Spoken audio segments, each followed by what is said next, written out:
Hi friends! Thanks for tuning in.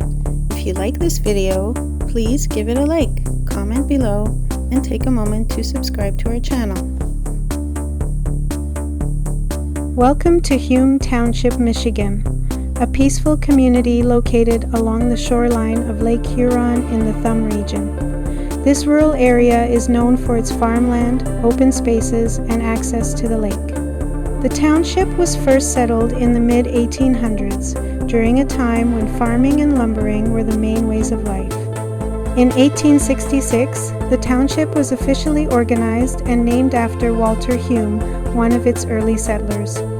Over the years, it has remained a quiet place where people enjoy the simple beauty of Michigan's countryside.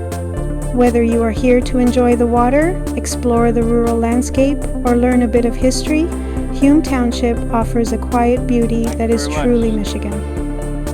Thank you for joining us on this tour of Hume Township, Michigan.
Thanks for watching.